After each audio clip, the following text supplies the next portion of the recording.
주시도다. 내가 살아 숨을 쉬는 동안 살피신다 약속하셨네. 인생의 어려운 순간마다 주의 약속 생각해보네. 내 맘속에 믿음 잃지 않고 말씀 속에 위로를 얻네. 주님의 도우심 바라보며 모든 어려움 이기도다. 흘러가는 순간순간마다 주님 약속 새겨봅니다. 아멘. 잠깐 기도하겠습니다. 좋으신 하나님, 오늘 이 저녁 시간에도 수많은 사람들이 주의 날임에도 오며 가며 왕래하고 각자의 본리를 따라서 행하였던 그러한 모습들을 보며 이제 이 황혼의 시간에 주님 앞에 머리 숙여 다시 한번 주일 예배를 하나님 앞에 드립니다. 우리가 어떻게 하여야 하나님을 기쁘시게 하며 어떻게 하여야 하나님을 만족하게 할 수 있을까? 아무리 인간의 수단과 방법을 또 노력을 다 해본다 한들 어떻게 하나님을 충분히 영광을 돌릴 수 있겠습니까? 우리의 유한하고 또한 유한한 인생의 연약성을 긍휼히 여겨 주시옵시고 이 저녁 시간 다시 한번 주님을 생각하고 기억하며 형식이 되었던 아니면 진심이 되었던 하나님 앞에 약속하고 정한 시간을 지키고 또 하나님의 성호를 찬양하며 날마다 숨쉬는 순간마다 주시는 하나님의 은혜에 감사하여 찬양하는 우리의 찬양과 기도를 들어주시사 하늘에서 하감하시고 기뻐 연락하여 주시옵소서. 오늘도 말씀을 통하여서 이 시대에 우리에게 주시기 원하시는 하나님의 마음과 뜻과 생각들을 우리가 다시 한번 묵상하고 곱씹으며 돌아보아 이 시대를 살아가는 동안에 하나님 앞에 부족함이 없는지 다시 한번 우리를 점검하며 은혜가 넘치는 귀한 시간이 되게 하여 주시옵소서. 말씀에 큰 은혜 주실 줄 믿고 감사를 드리오며 예수님의 귀하신 이름으로 기도드리옵나이다. 아멘. 네, 오늘 저녁에는 혁혁한 전쟁 무기 시대라고 하는 제목으로 말씀을 전하고자 합니다. 우리 한번 저와 함께 제목을 따라해 보실까요? 혁혁한 전쟁 무기 시대. 혁혁한 전쟁 무기 시대. 네. 이 제목은 제가 2017년도 8월 달에 전쟁 무기의 혁혁함 앞에서 라고 하는 제목으로 여러분 앞에 말씀을 증거했던 그런 내용이기도 합니다. 당시에는 PPT가 가능하고 또 우리가 함께 볼 수 있는 그 환경이 되었기 때문에 제가 PPT를 통해서 이미지도 보여드리면서 이렇게 설교를 했던 것으로 기억이 나는데 오늘 저녁에는 그와 같은 형편이 안 되기 때문에 우선 제목을 오늘 정한 제목과 같이 혁혁한 전쟁 무기 시대라는 제목으로 이렇게 말씀을 전하고자 합니다. 당시에 그러니까 2007년도 17년도니까 7, 8, 9, 10 벌써 4년이 됐네요. 4년 전 그때 증거했던 말씀 이후에도 시대를 돌아보면 4년이 지나는 동안에 우리가 알게 모르게 급격하게 진보한 변화한 그런 무기들의 체계를 우리가 생각한다고 하면 여러분 깜짝 놀라실 거예요. 지금 한 유튜버 방송하시는 군사 전문 인사가 계신데 한 분은 현재 정권 하에서 그의 오랜 기자 활동을 인정받아서 표창도 받은 분이 계시고 한 분은 현 정권은 영 안 맞아가지고 이제 아웃사이더 역과 같은 그런 위치에서 국방 TV나 군사 TV 이런 것을 운영하면서 보안상 어려운 것들은 다루기가 곤란하니까 보안에 저촉되지 아니하는 범위 안에서 각종 무기 체제, 국방 군사 체제 이런 것들을 자유롭게 방송하고 있는 모습을 보게 돼요. 그 단편적인 내용만 봐도요. 지금 4년이라는 시간 동안에 바뀌어진 전쟁 무기 체계라고 하는 것은 뭐 우리 일반인들의 생각이나 상상을 불허할 정도로 수많은 종류나 엄청난 금액이 들어가는 그러한 무기 체계의 변신을 우리가 볼 수가 있습니다. 서두에 제가 이런 이야기를 하는 것은 뭐 우리 시대의 전쟁 무기라든가 또는 뭐 각종 전쟁 무기 체계라든가 이런 걸 말하자고 하는 것이 아니라 그 정도로 오늘 우리가 살아가는 시대에는 혁혁한 전쟁 무기의 시대를 살아가고 있다 하는 그러한 현실을 여러분과 함께 상기하고자 한다 하는 것입니다. 제가 4년간 이런 내용의 설교는 또 하지 않았잖아요. 그죠? 그런데 제가 4년 전에 말씀드린 것처럼 혁혁하다라고 하는 그런 말은 그리 단순한 용어가 아니라는 것을 여러분이 아셨을 겁니다. 혁자라고 하는 이 한자가 의미하는 바 자체가 붉다, 또 붉은 빛, 붉은 모양, 빛나는 모양, 성한 모양이라는 뜻만 염두에 둔다 하여도 이것은 참 아주 포괄적인 의미를 가지고 있는 용어단 말이죠. 그런데 이 혁혁하다는 말에는 방금 말씀드린 것처럼 어떤 모양새나 빛깔, 컬러 이런 거 외에도 공로나 업적 따위가 뚜렷하다 혹은 빛 따위가 밝게 빛나다 하는 그런 뜻도 있다는 것을 우리가 생각해 본다고 하면 사실 이런 복잡한 용어를 설교 제목으로 이렇게 정한다는 자체가 그때나 지금이나 사실 쉽지는 않아요. 그렇지만 다시 한번 이렇게 혁혁한 전쟁 무기다라고 했을 때는 그 정도로 지금 우리 시대에 우리가 살아가고 있는 2020년도 현재에 이 무기 체계라고 하는 것은 무기의 현실이라고 하는 것은 엄청난 그 업적과 빛과 또 공을 세우고 있는 그런 모습을 우리가 보게 된다 하는 거예요. 여러분 지금 인도와 중국이 엄청 지금 긴장 상태에 있다고 그러잖아요. 그 중간에 그 두고 있는 큰 산이 무슨 산이라고 그러죠? 중국과 인도의 이 에베레스트가 아니고 안데스 산인가요? 제가 지금 잠깐 지금 이름을 잊어먹었는데 중국과 인도 사이에 있는 그 높은 산맥이 있어요.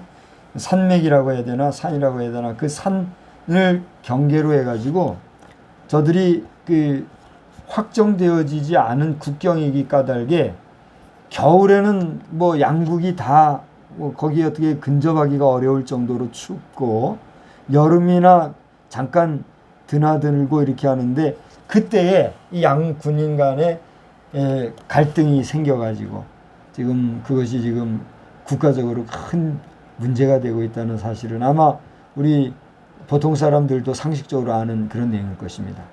그런데 그 정도로 양 국가만이 아니라 지금 유럽이라든가 아시아 또 태평양권에 있는 나라들 하며 또 저 호주에까지 전 세계적으로 지금 현재 그 국제사회가 공개해서 보여줄 수 있는 무기들을 우리가 본다고 할 것 같으면 저 우주 공간에서의 전쟁 무기 그것이 어떤 것인지 저는 잘 모르겠습니다만 현재로서는 레이저도 무기로 이제 활성화되고 된다고 하는 그런 걸 공공연히 이야기하는 세상인데 이 무기 체계라고 하는 것이 얼마나 우리 지금 인류에 있어서 큰 부담과 어려운 문제인지 알 수 없다고 하는 사실이죠. 자, 이것을 우리가 얘기하는 이유는 이제 4년 전에도 말씀을 드렸습니다마는 현대 그리스도인들로서 부정하기 어려워도 이 긍정할 수밖에 없는 우리의 이성적 합리성과 지성적인 보편성을 따라서 인류 역사 가운데 도도히 흘러온 전쟁사와 그 전쟁의 전쟁터, 전장에서마다 무수히 사용되어 왔던 무기들이 사실은 때로는 부정한 인간 세상을 평정하는 그런 분명한 도구로 선용되었고, 때로는 야속하게도 인류를 잔혹하게 청산하는 잔인한 도구로 악용되어 왔음에 유의해야 하겠다 하는 사실입니다. 4년 전이나 지금이나 이것은 똑같은 얘기예요.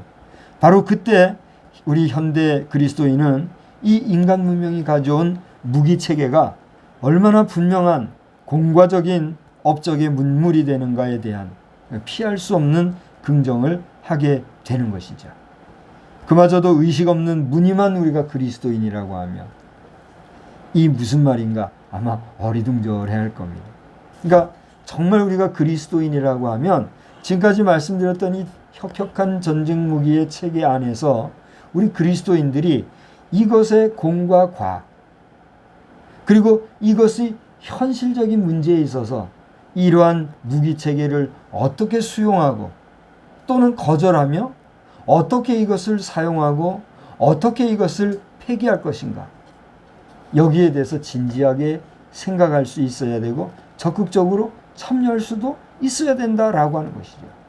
그래야 칼을 쳐서 보습을 되게 하고 또 창을 쳐서 뭐가 되게 해요? 낫이 되게 하고, 그런 시대적 평화의 도래를 우리가 구할 수 있는 것인지 이것도 몰라, 저것도 몰라. 나몰랑, 요즘은 나몰랑이라는 말이 있어요.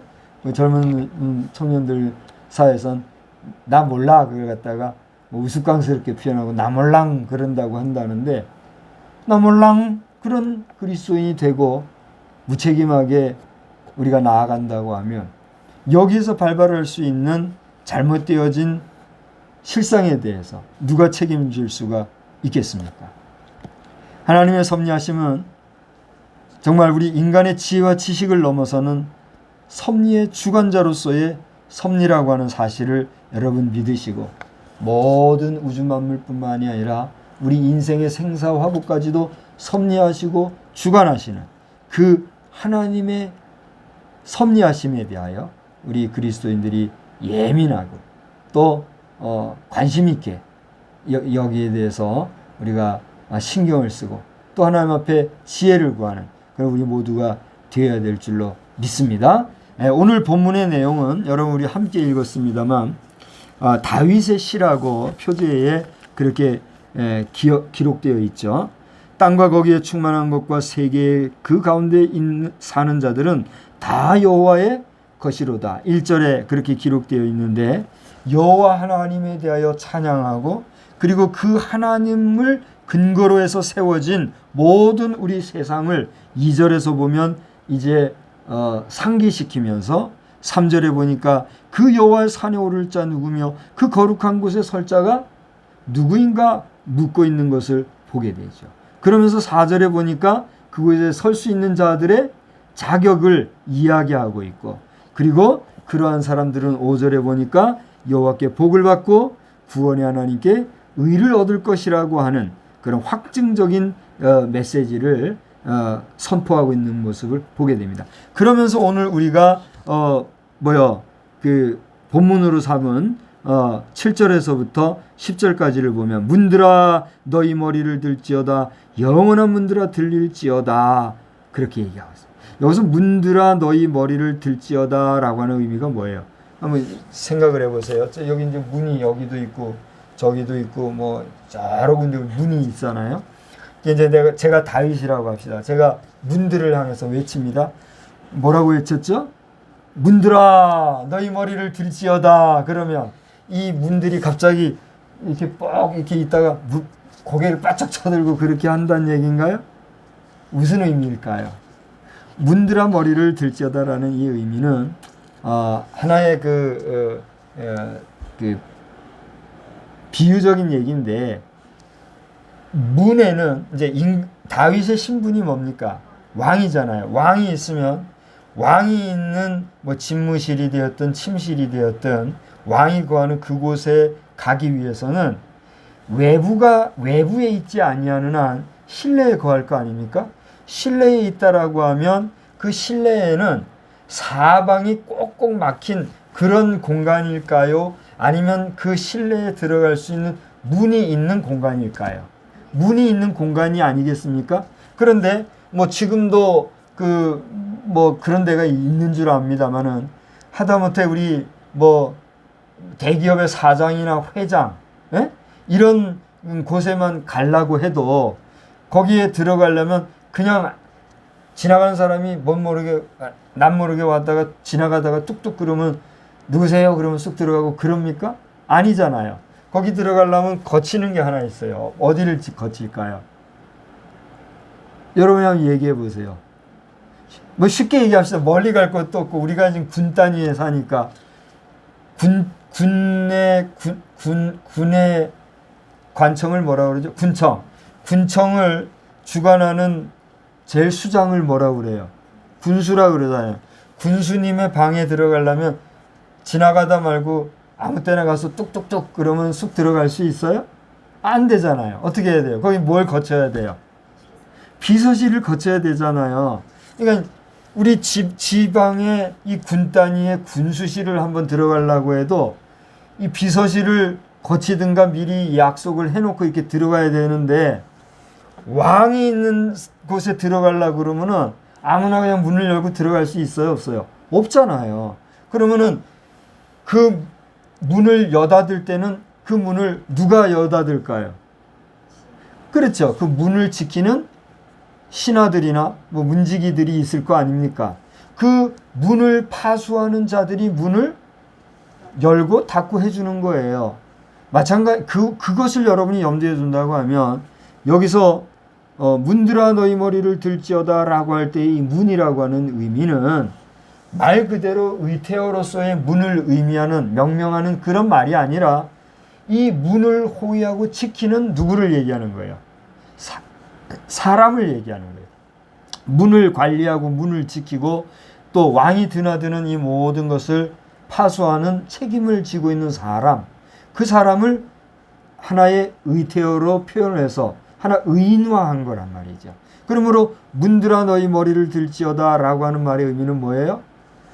왕의 입장에서 볼 때에 문을 파수하는 자인 사람, 가장 가까이 있고, 그러니까 왕의 곁에서 그 왕의 문을 수종 들고 수발드는 사람이라고 할 것 같으면은 좀 아까 이제 비서라고 얘기했는데 비서 외에도 비서와 같이 왕과의 관계에서 어떠한 관계를 가지고 있는 사람이어야 할까요? 가까운데 왕과의 어떤 관계? 신뢰관계가 형성되어 있는 사람이어야 되지 않겠어요? 전혀 모르는 신변도 확인이 안 되고 전혀 알지도 못하는 사람이 문을 지키고 있게 할 수는 없지 않아요. 그러니까 아주 가까운 왕의 측근 그런 인사를 문을 지키는 사람으로 세우지 않겠어요? 그 신분이 분명하게 확인이 된 그런 사람. 그런 사람들을 향하여서 이야기하는 것으로 우리가 잘 생각을 해보자는 거죠. 그렇다라고 하면 아까 다 이야기를 했습니다만 1절에서부터 5절까지 기록되어 있는 대로 6절까지 기록되어 있는 대로 정말 하나님이 지으시고 만드신 이 우주 만물과 땅과 이 사물 위에 거하는 자들로서 그 손이 깨끗하고 마음이 청결하고 딴 데 마음을 두지 않냐고 복받은 그러한 사람은 6절에 이른 대로 어떤 사람이라고요? 여호와를 찾는 족속이요 야곱의 하나님의 얼굴을 구하는 자와 같은 그런 존재들인데 이와 같은 존재와 같은 동격 혹은 그와 비슷한 그 정도의 안 돼도 자격을 갖춘 그런 사람이 누구란 말이에요? 이 왕의 문을 지키는 사람이란 거예요. 그를 향하여서 왕이 이제 얘기를 합니다. 뭐라고 해? 그의 이름은 없으니까 뭐 홍길동이라고 합시다. 홍길동아, 너희 머리를 들어라. 왜? 영원한 문들아 들릴지어다. 왜? 영광의 왕이 들어가시기 때문이다. 이렇게 얘기하는 거죠. 그러니까 다윗은 오늘 이 시편 24편을 통해서 이 세상에 관한 모든 인생들과 만물을 향하여서만이 아니라 자신과 가까이에 거하고 있는 그러한 인사를 향해서도 누구에게 가장 영광을 돌리는 삶을 요청하고 있다는 것입니까?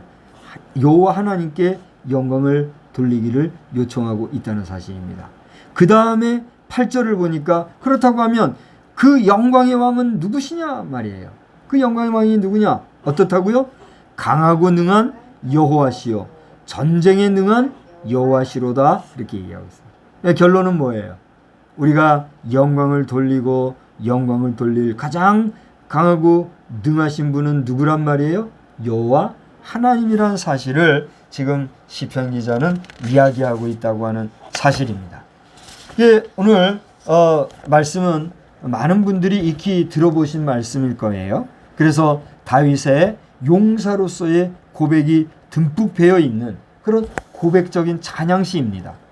그 자신이 전쟁터를 누비는 전사로서 오늘의 군복에 해당하는 전투복을 입었을지도 모르는 그 각박한 현실들에서 그럼에도 불구하고 그가 신뢰하고 의지하는 하나님에 대한 절대 신앙 고백의 실제가 바로 오늘 본문의 고백이라는 사실입니다. 여기 뭐라고 그랬습니까? 8절을 다시 한번 봅시다. 영광의 왕이 누구시냐? 강하고 능한 여호와시요 전쟁에 능한 여호와시다. 전쟁이 뭡니까? 전쟁은 싸움이라고 지금 그랬는데 그럼 전쟁과 싸움의 차이는 무엇입니까? 전쟁은 싸움이에요, 분명히. 그죠? 그러면 다시 한번 전쟁이라는 말과 싸움이라는 말을 우리가 별도로 생각을 해서 전쟁은 무엇이고 싸움은 뭐냐 말이에요. 그래요. 우리가 상식적으로 알고 있는 전쟁은 나라와 나라의 싸움이잖아요. 결국은 뭐냐면 크고 작은 싸움이든 그 싸움이 확대되어서 국가와 국가 단위의 싸움이 된 전쟁이든 이것은 불행한 거예요, 행복한 거예요. 불행할 뿐만이 아니라 불행을 넘어 여기에는 무엇이 동반돼요? 인간의 가장 마지막 종말 뭐예요? 죽음이 동반되는 거예요. 우리가 사람들끼리 마음에 안 맞으면 티격태격 싸울 수 있어요, 없어요? 싸울 수 있어요. 오늘 이 영상을 보실 분이 누군지 모르지만 여러분들 주변에 있는 지인들 사이에서 여러분들 의견이 맞지 않다고 싸울 때가 있습니까, 없습니까? 또 마음이 안 맞으면 싸울 수도 있어요, 없어요? 싸울 수도 있는 거예요. 욕을 하고 싸우든지 뭐 멱살 잡고 싸우든지 뭐 이렇게 뭐라 그러죠? 머리끄링이를 끓는다 그러네. 막 그러면서 막 싸우든지 싸울 수도 있어요, 그죠? 그러나 그것으로서 사람이 목숨을 잃게 되거나 생명을 뭐 위험하게 한다거나 그런 정도까지 싸움은 이르러요, 안 이르러요? 보통 일반적인 싸움은요. 그러지 않잖아요.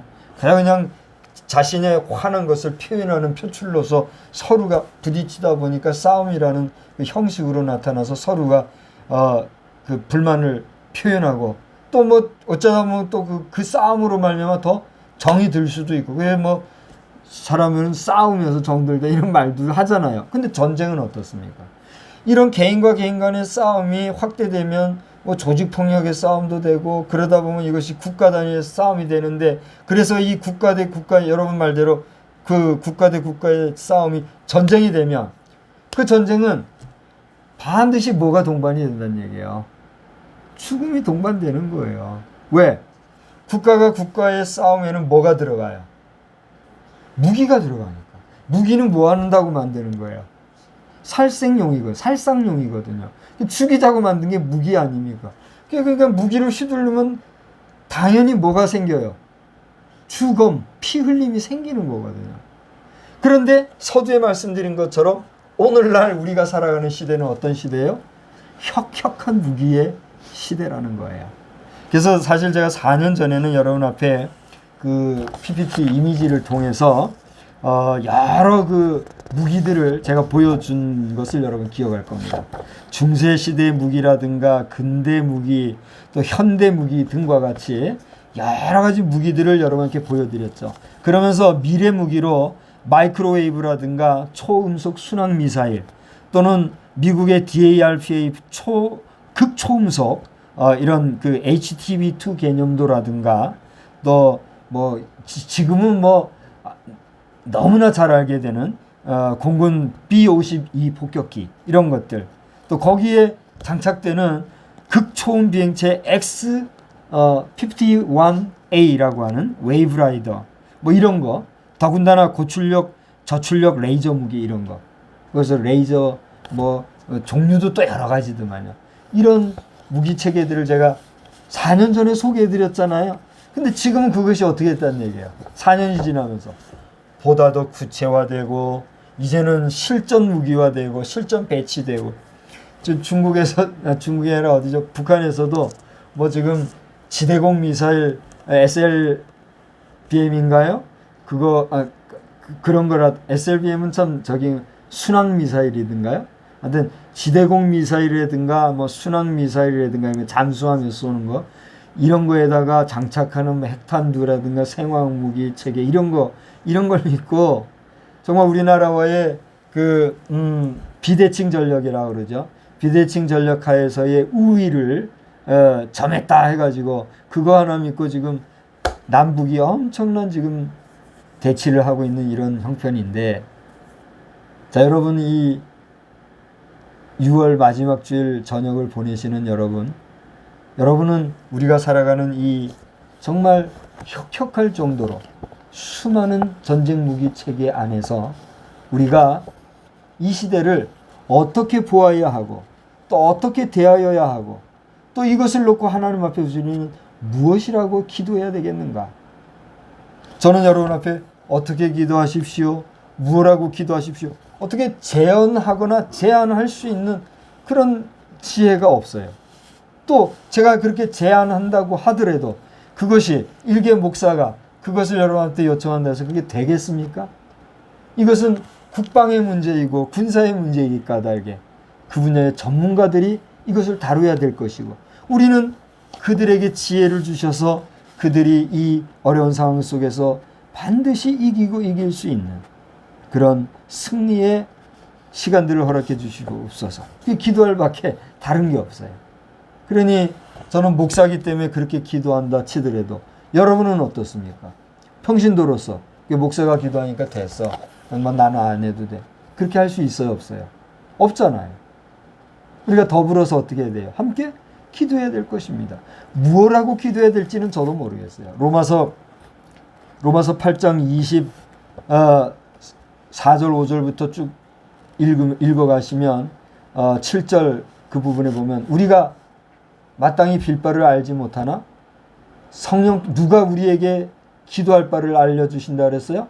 성령이 우리에게 빌 바를 알려주신다 그랬는데, 그 성령님께 우리가 기도할 제목들까지도 달라고 하는 그러한 기도가 우리에게는 필요한 것이지요.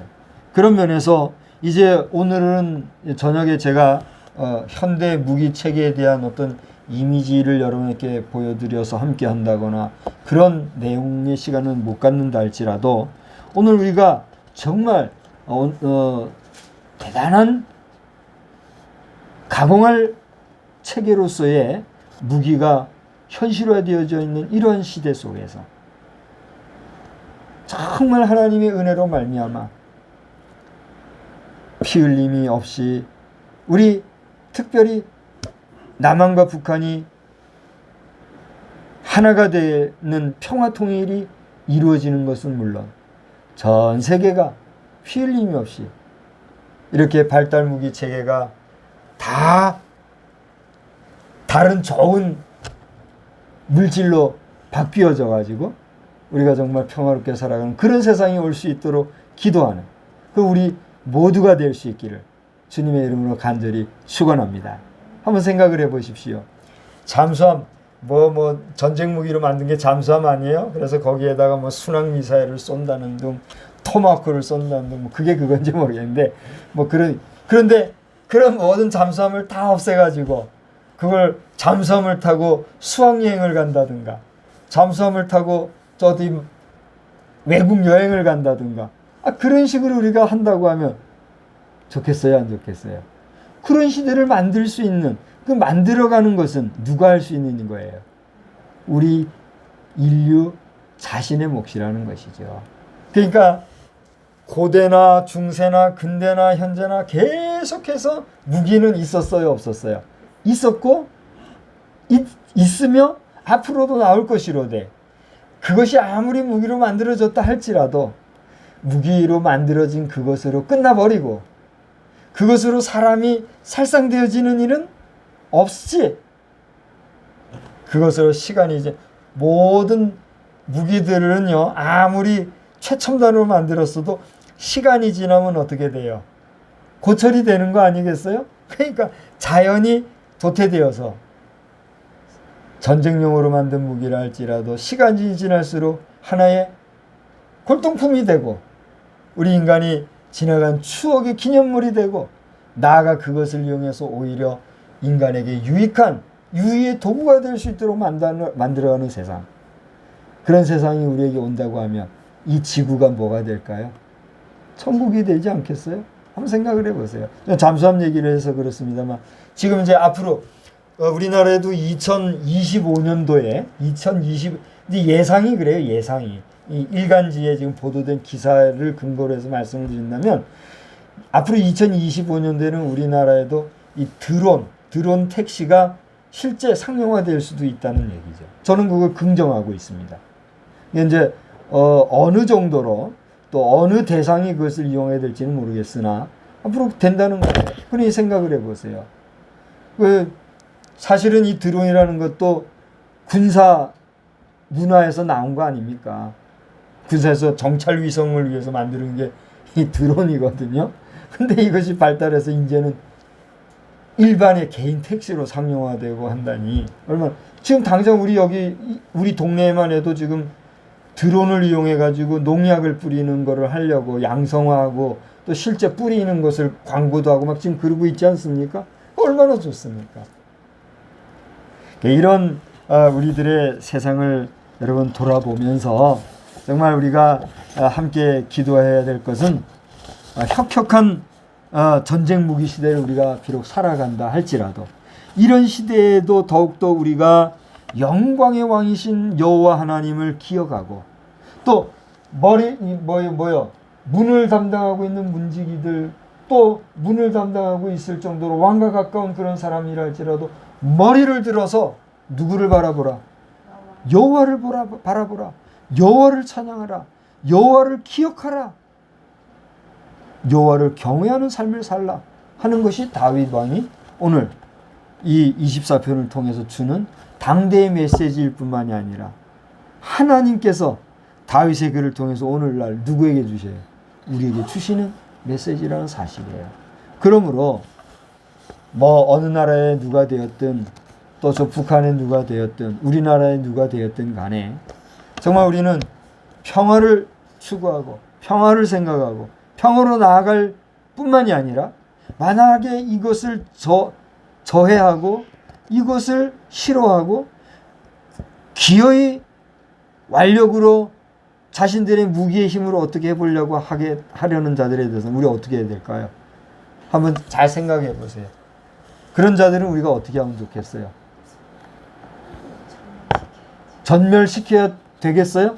그게 진심이에요? 오늘 영상을 보고 계신 여러분 어떻게 생각합니까? 이 영상이야 주로 믿는 사람들, 우리 성도들이 주로 보시겠지만 만약에 여러분이 안 믿는 사람이고 불신자고 비기독교인이라고 하십시다. 우리나라 대한민국을 욕하고 어줍지 않은 무기 체계를 가지고 우리에게 덤벼드는 사람들 여러분 어떻게 하시겠어요? 여러분 이것은 믿는 자나 믿지 않는 자를 막론하고 어떻게 해야 돼요? 말씀하신 대로 전멸시켜야 되는 거예요. 괴멸시켜야 되는 거 아니겠어요? 더 강력한 무기 체계로 나가야 된다는 거죠. 일단 목사가 무슨 무기로 전멸하라. 여러분 그런 소리 하면 돼요, 안 돼요? 우리가 우리의 자유를 지킬 수 있어요? 안 되는 거예요. 그러니까 기도한다고 맨날 막연하게만 기도해서 돼요, 안 돼요? 안 되는 거예요. 목숨 내걸고 하나님 우리를 지켜주십시오 하되 하나님이 평화의 방법으로 하기를 원하시지만 그걸 뿌리치고 하는 자들에게는 하나님 어떻게 해달라고 기도할 수 있어야 돼요? 저들을 전멸시켜 주십시오. 기도해야 할 뿐만이 아니라 기도해야 할 권리가 우리에게 있어요, 없어요? 있다는 거예요. 그렇지 않겠어요? 여러분 지금 바깥에 고양이 한번 보세요. 지금 고양이들이 몇 마리 이렇게 있는데 이 고양이들도 보면 자기 힘이 딸리면 어디로 쫓아와요? 양 하고 주인한테 달려오는 거 보고 있어요, 안 보고 있어요? 보고 있잖아요. 같은 형제들이고 뭐 가까이 지내는 고양이들, 평소에는 물고 빨고 서로 이렇게 지내는 고양이들도 뭐 먹을 거 보고 싸우든가 뭔가 수틀려서 싸움이 나서 왕 하고 막 핥히고 하다가도 제 힘이 안 되면 어떻게 해요? 쫓아와가지고 주인한테 야옹야옹 하고 그런단 말이에요. 우리 말이 안 통해도 그거 보고 느낄 수 있어요, 없어요? 있잖아요. 하물며 그리스도인들이 만왕의 왕이시고 만주의 주이시고 우리 아버지신 하나님 앞에 우리를 대적하고 우리를 괴멸시키려 하는 자들에 대해서 하나님 저들 용서하지 마시고 물리쳐 주십시오. 기도할 수 있어요, 없어요? 있는 거란 말이에요, 당연히. 2020년도에는 뭐 더 길게 나가지 말고 우리 남한과 북한이 여기서 끝나서 정말 우리 대한민국이 잘 살면 얼마나 잘 살겠습니까만은 아무튼 뭐 50배를 잘 산다는 둥 어쩐 둥 하는데 대한민국이 경제력으로든 뭐 어떤 분야여든 북한과의 관계에서 사상적으로 정신적으로는 서로가 다 장단점이 있거니와 보편적인 인류애와 인류 공영이라고 하는 면에서는 우리 대한민국이 어쨌거나 북한을 꼭 안아서 우리가 정말 하나로 함께 가는 그런 통일의 원년이 되기를 저는 정말 간절히 기도합니다. 이것이 안 될 때에는 또 다른 어떤 아픔과 전화의 소리 소문이 들리겠죠. 무엇을 선택할 것인가? 그것은 또 우리 모든 국민들의 선택에 달려있기도 하겠죠. 전쟁을 무서워하는 국민이 되면 돼요, 안 돼요? 안 되는 거죠. 우리가 전쟁을 피하고 또 그 전쟁이란 자체를 두려워하고 전쟁이 나서는 안 된다고 하는 그런 휴머니즘은 가져야 하지만 우리의 자유와 권리와 우리의 재산과 우리의 영토와 우리의 권리까지 침해당하게 하는 전쟁을 일으키는 자들을 무서워하면 돼요, 안 돼요? 그래서는 안 되는 거 아닙니까? 그래서는 안 되는 거예요. 우리는 목숨 걸고 싸워야 돼요. 저는 육군병장 출신으로서 제가 근무했던 지역이 지금은 뭐 거의 1등급 관광지가 되는 것을 보면서 한편으로는 고맙고 감사하고 한편으로는 허탈하고 한편으로는 우스꽝스럽고 한편으로는 기대가 되고 참 여러 가지 만감이 교차하고 있습니다. 바라기는 칼을 쳐서 보습을 만들고 창을 쳐서 낫을 만들고 그와 같은 평화의 시대가 올지언정 한 사람이라도 더 많이 피를 흘려서 또 다른 아픔을 느끼고 슬픔의 눈물을 흘리는 자들이 나오는 비극이 발생하지 아니하는 그런 역사를 위해서 우리 함께 기도하고 나아가는 우리 모두가 되어야 될 줄로 믿습니다. 다시 한번 오늘의 북한 지도부와 또 그 휘하의 참모들 되는 지도자들을 생각한다고 하면 또 그분들을 만날 수 있다고 하면 저는 이렇게 얘기하고 싶어요. 여러분의 입장을 이해하고 충분히 그럴 수 있다고 본다고. 그러나 현실을 분명히 알아야 한다고. 현실을 분명히 알고 내가 연약하고 내가 한계를 느끼고 내가 능력에 있어서 안 되겠다고 하는 생각이 들면 부끄러워하지 말고 창피하지 말고 아무 소리 없이 손 내려놓으라는 거예요. 내려놓으면 어떻게 될까요? 그냥 그걸로 끝날까요? 절대 역사는 그렇지 않습니다. 내가 아니라도 역사는 돌아가요, 안 돌아가요? 돌아간다는 사실입니다. 그것을 알고 피 흘림이 없는 남북의 화해를 위해서 북한이 결단이 있는 그런 6월이 되고 올 한 해 가기 전에 마무리가 되기를 주의 이름으로 축원합니다. 정말 축원합니다.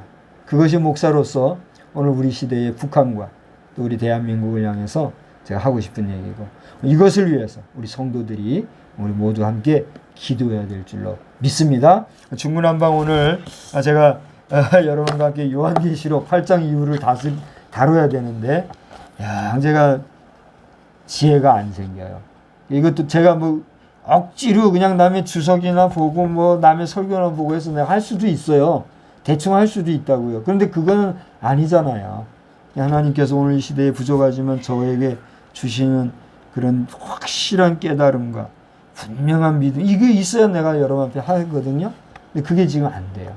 그래서 많이 괴로움 가운데 있는데 기도해 주시고, 한 주간 살아가실 때에도 정말 승리하시는 복된 한 주가 되시기를 주의 이름으로 축원합니다. 다 같이 기도하겠습니다.